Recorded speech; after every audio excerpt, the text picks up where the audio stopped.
Kan maji te shuna pi balas lem nu je yoji laji sen ji samla kadur pi lakla laji kop bej en nga jaramon bej hi pum pum enda pi la dab sum dak no bagan la dak no ngan tholan ya pi nga itenat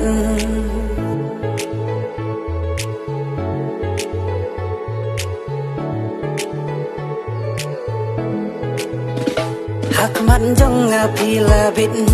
tim long kum ken nari